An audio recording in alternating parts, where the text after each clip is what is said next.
حوالدار کی آواز نے مجھے چونکا دیا۔ وہ کہہ رہا تھا، ملک صاحب، آپ کے ساتھ کام کرنا بہت مشکل ہے، تو پھر تم اپنا تبادلہ کسی اور تھانے میں کروا لو۔ میں نے رواداری میں کہہ دیا، جب تک میں اس تھانے کا انچارج ہوں یہ مشکل تو بہرحال رہے گی۔ جناب، میرا یہ مطلب نہیں تھا، وہ ندامت آمیز لہجے میں بولا۔ پھر کیا مطلب تھا؟ میں نے پوچھا۔ میں تو آپ کی تعریف کر رہا تھا، وہ وضاحت کرتے ہوئے بولا۔ آپ کی جگہ کوئی اور تھانے دار ہوتا تو آدھی رات کو یوں اٹھ کر جائے واردات کی طرف نہ چل پڑتا، اور وہ بھی ایک سنسان اور بیابان جنگل میں۔ میں نے کہا، خیبر خان، میں اس وقت جو کچھ بھی کر رہا ہوں وہ میرے فرائض کا حصہ ہے، اور میرا خیال ہے کہ ہر تھانے دار کو اس موقع پر یہی طرز عمل اپنانا چاہیے۔ بے شک جناب، حوالدار نے تائید کی۔ تھوڑی دیر کے بعد ہم باراتیوں کی رہنمائی میں جائے وقوع پر پہنچ گئے۔ اس جگہ پر اچھی خاصی افراتفری کے آثار نظر آ رہے تھے۔ دن کی روشنی میں اور بھی واضح طور پر دیکھا جا سکتا تھا۔ میں گھوم پھر کر اس جگہ کا جائزہ لینے لگا۔ ایک بات تو طے تھی، اور وہ یہ کہ کل صبح یہاں آ کر ایک مکمل سروے کرنے کی ضرورت تھی۔ آدھے گھنٹے تک میں وہاں موجود رہ کر مختلف اندازے قائم کرنے کی کوشش کرتا رہا۔ خدا بخش وغیرہ نے مجھے بتایا تھا کہ واردات کے بعد ڈاکو جنوبی سمت جنگل میں غائب ہوئے تھے۔ اس طرف 2-2.5 میل تک گھنا جنگل پھیلا تھا۔ پھر کوئی 3-4 میل کے بعد موزہ سلطان پورہ واقع تھا۔ سلطان پورہ ایک چھوٹا سا قصبہ تھا۔ میں نے تصدیق کی خاطر جنوب کی طرف اشارہ کیا اور وزیر علی اور امداد حسین کی طرف دیکھتے ہوئے استفسار کیا، کیا ڈاکو دلہن اور صندوق کو لے کر اسی سمت گئے تھے؟ انہوں نے جواب دینے سے پہلے معنی خیز نظر سے ایک دوسرے کو دیکھا اور باری باری سر ہلاتے ہوئے بولا، جی ہاں۔ کیا تمہیں ڈاکوؤں کے بارے میں کچھ اندازہ ہے؟ میں نے ان کی طرف دیکھتے ہوئے پوچھا۔ ڈاکو تو جناب بس ڈاکو ہی ہوتے ہیں، وزیر علی نے الجھن زدہ لہجے میں جواب دیا۔ ان کے بارے میں کیا اندازہ لگایا جا سکتا ہے؟ امداد حسین نے کہا، یہ تو بہت برا ہوا جناب، وہ بدبخت سب کچھ لوٹ کر لے گئے۔ پتہ نہیں ایسے لوگوں کو قدرت نے ڈھیل کیوں دے رکھی ہے۔ یہ ڈھیل عارضی ہوتی ہے امداد حسین، میں نے گمبھیر انداز میں کہا۔ سمجھ لو کہ ان ڈاکوؤں کو پکڑنے کا وقت آ گیا ہے۔ اسی وقت کانسٹیبل تقریباً دوڑتے ہوئے ہماری جانب آیا۔ مجھے باراتیوں کے ساتھ باتوں میں مصروف دیکھ کر وہ ادھر ادھر ہو گیا تھا۔ کانسٹیبل مشکور بے حد متجسس طبیعت کا مالک تھا۔ اسے ہر لمحے کسی نہ کسی شے کی کھوج لگی رہتی تھی، اور یہ اس کے لیے بہت کارآمد بات تھی۔ وہ جس ڈپارٹمنٹ میں کام کرتا تھا اس میں تجسس کا مادہ بہت مفید ثابت ہوتا ہے۔ مشکور نزدیک آیا تو میں اسے دیکھ کر چونک اٹھا۔ اس نے ہاتھ میں ایک سفید کپڑا پکڑ رکھا تھا۔ میں نے اس کی جانب متوجہ ہوتے ہوئے اضطراری انداز میں پوچھا، یہ کیا ہے مشکور علی؟ ململ کا دوپٹہ ہے جناب، اس نے مذکورہ کپڑا میری جانب بڑھاتے ہوئے کہا۔ میں نے کپڑے کو ہاتھوں میں لے کر چیک کیا، وہ واقعی ململ کا ایک دوپٹہ تھا۔ یہ موسم ململ کے دوپٹے کا ہرگز نہیں تھا، لہٰذا مجھے شدید حیرت ہوئی۔ میں نے کانسٹیبل سے پوچھ لیا، یہ تمہیں کہاں سے ملا؟ ادھر ایک درخت کے تنے سے بندھا ہوا تھا، اس نے ایک طرف اشارہ کرتے ہوئے جواب دیا۔ میں نے اس کے اشارے کی سمت نگاہ اٹھا کر دیکھا۔ وہ جنگل کا شمالی حصہ تھا۔ اس طرف کسی درخت کے تنے سے ململ کے دوپٹے کا بندھا ہوا ملنا فکر انگیز اور تعجب خیز بات تھی۔ میری معلومات کے مطابق ڈاکو دلہن اور زیورات والے صندوق کو اٹھا کر جنگل کے جس حصے میں داخل ہوئے تھے وہ اس راستے سے جنوب کی سمت واقع تھا، جبکہ مذکورہ سفید ململ کا دوپٹہ شمالی سمت والے حصے میں ایک درخت کے تنے سے بندھا ہوا ملا تھا۔ وہ جنگل کوئی تفریحی مقام نہیں تھا جو یہ سوچ لیا جاتا کہ کوئی پکنک پارٹی وہ دوپٹہ وہاں چھوڑ گئی ہوگی۔ اس دوپٹے کا تعلق ڈاکوؤں ہی سے ہو سکتا تھا۔ ممکن ہے انہوں نے کسی نشانی کے طور پر اسے درخت سے باندھ رکھا ہو۔ میں تھوڑی دیر تک اس دوپٹے کے بارے میں سوچتا رہا، پھر دیگر امور کی جانب متوجہ ہو گیا۔ جائے وقوع کا تفصیلی نقشہ تیار کرنے کے لیے صبح اس طرف آنا نہایت ضروری تھا، اور عین ممکن تھا کہ دن کی روشنی میں ڈاکوؤں کا کوئی سراغ ہاتھ لگ جاتا۔ مزید چند منٹ وہاں رکنے کے بعد ہم نے واپسی کی راہ پکڑی، کیونکہ لالٹینوں کی روشنی میں تلاش اور تفتیش جاری رکھنا وقت ضائع کرنے کے مترادف ہوتا۔ ہم واپسی کے لیے پلٹے ہی تھے کہ وزیر علی نے کہا، تھانے دار صاحب، آپ سے ایک چھوٹی سی درخواست ہے۔ ہاں کہو، کیا بات ہے؟ میں رک کر اس کی طرف دیکھنے لگا۔ وہ بولا، اگر آپ کی اجازت ہو تو ہم چک 32 کی طرف جانا چاہتے ہیں۔ ان دونوں کا تعلق دلہن کے گاؤں یعنی چک 32 سے تھا۔ میں نے کہا، اس میں مجھ سے اجازت لینے کی کیا ضرورت ہے، اور تمہیں بیچ جنگل میں اچانک ادھر جانے کا خیال کیوں آیا؟ وزیر علی کی بات سن کر میرا ماتھا ٹھنکا تھا۔ اس نے میرے سوال کے جواب میں بتایا، جناب اب ہم چک چوراسی جا کر کیا کریں گے؟ دلہا قتل ہو گیا، دلہن کو ڈاکو اٹھا کر لے گئے، کم از کم ہم دلہن والوں کو اس افسوسناک واقعے کی اطلاع تو دے دیں گے۔ آپ سے اجازت اس لیے لے رہی ہیں کہ ہم اکیلے ادھر نہیں جانا چاہتے۔ آپ لوگ کم از کم اس جنگل والے حصے میں ہمارے ساتھ چلیں۔ جب جنگل کی حد ختم ہو جائے تو آپ لوگ واپس آ جانا، آگے ہم خود چلے جائیں گے۔ بات ختم کرتے ہی اس نے تصدیقی نظروں سے اپنے ساتھی امداد حسین کی طرف دیکھا۔ امداد حسین نے اس کی نظر کے جواب میں اثبات میں گردن ہلا کر تائید کی۔ پتہ نہیں کیوں مجھے ان دونوں کا انداز کچھ مشکوک سا لگا۔ میں نے محسوس کیا جیسے وہ جلد از جلد مجھ سے جان چھڑانے کی کوشش میں ہوں۔ ان کی اس کوشش نے مجھے ان کی طرف سے ہوشیار کر دیا۔ میں نے دو ٹوک لہجے میں کہا، اول تو یہ کہ میرے پاس اتنا فالتو وقت نہیں کہ میں تمہیں چھوڑنے کے لیے کہیں جاؤں۔ دوم یہ کہ چک 32 والوں کو اطلاع دینے یا پہنچانے کی فکر نہ کرو، یہ کام میں خود زیادہ اچھے انداز میں کر سکتا ہوں۔ اور سوم، میں نے دانستہ جملہ ادھورا چھوڑا، پھر کہا، ابھی میں نے تم لوگوں سے پوچھ تاچھ کرنی ہے، تم ایسے ہی سوکھے سوکھے تو نہیں جا سکتے نا؟ وہ عجیب سی نظروں سے ایک دوسرے کو دیکھنے لگے۔ میں نے حوالدار خیبر خان کو اشارہ کیا اور ہم واپسی کی راہ پر پلٹ پڑے۔ تاہم میں نے یہ احتیاط ضرور برتی کہ چک 32 والے وہ دونوں افراد میری نظر میں رہیں۔ تھوڑا آگے آنے کے بعد میں نے وزیر علی سے پوچھا، تم کس ملک کے وزیر ہو بھائی؟ یعنی تم کس قسم کی مزدوری وغیرہ کرتے ہو، یعنی کیا کام کرتے ہو؟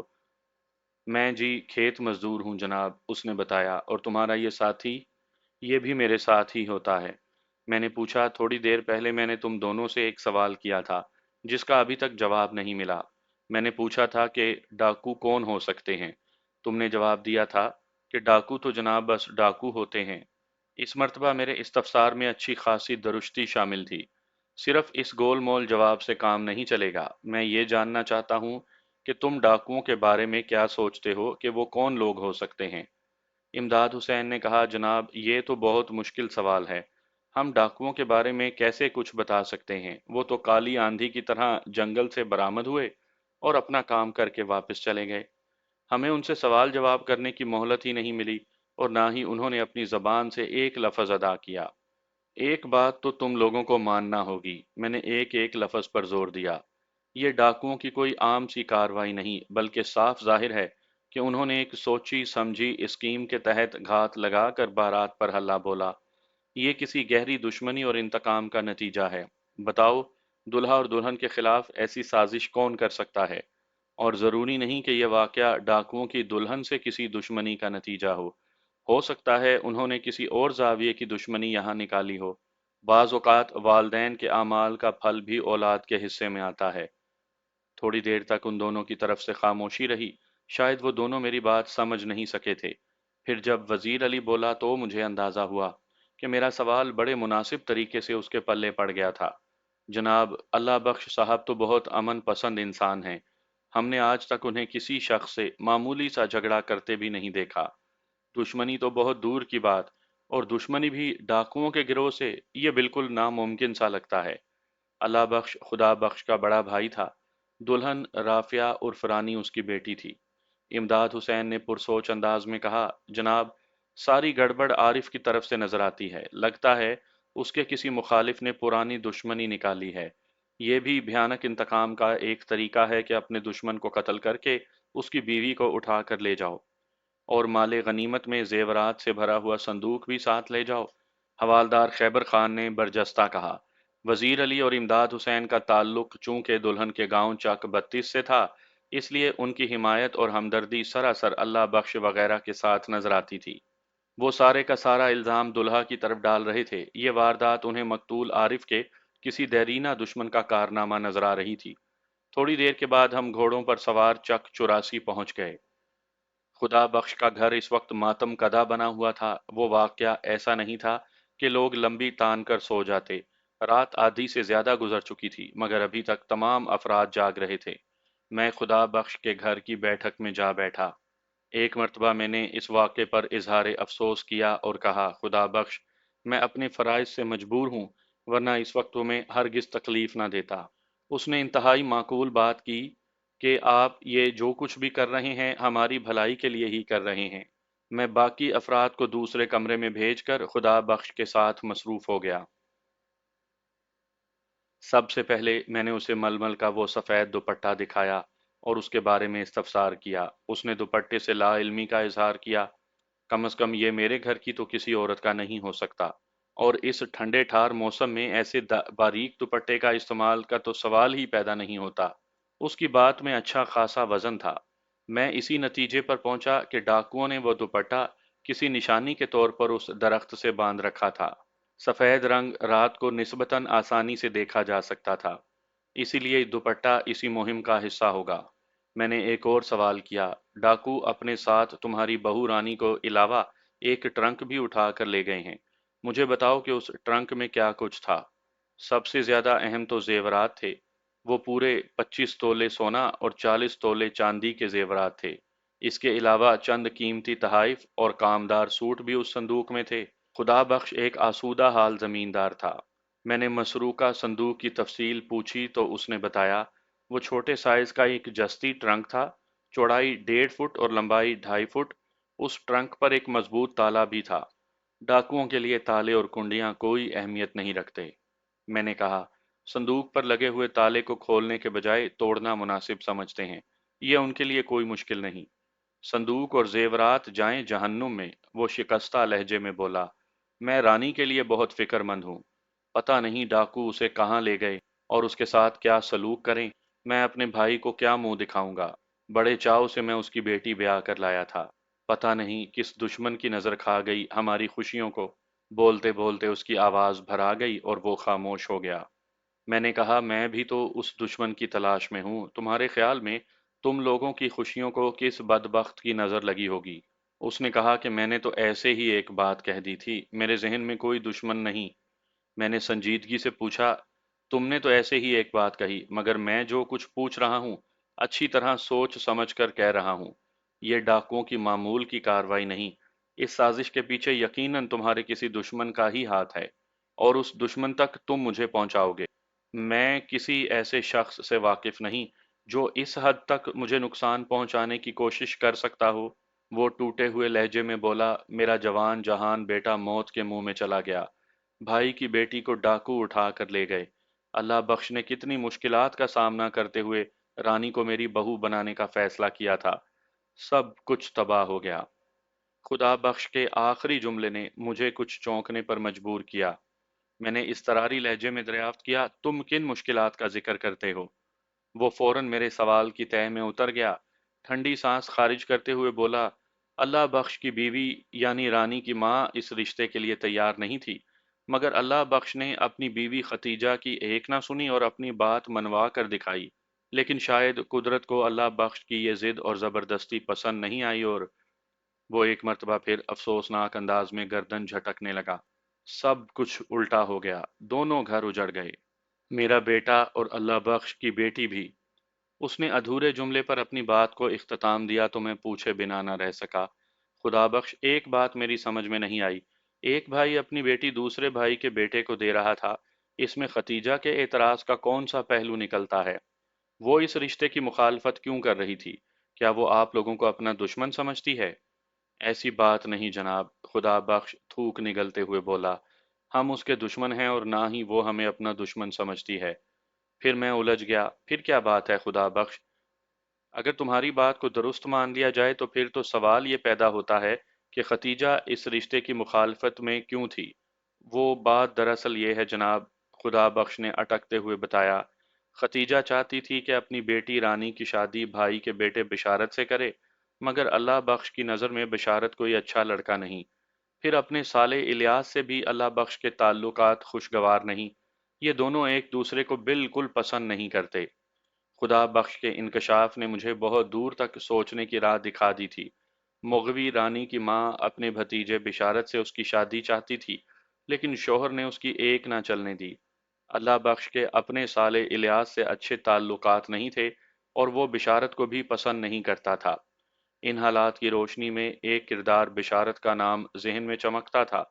میں نے اس صورتحال کو واضح کرنے کے لیے پوچھا، کیا رانی کی شادی بشارت سے کرنے کی خواہش صرف ختیجہ کی تھی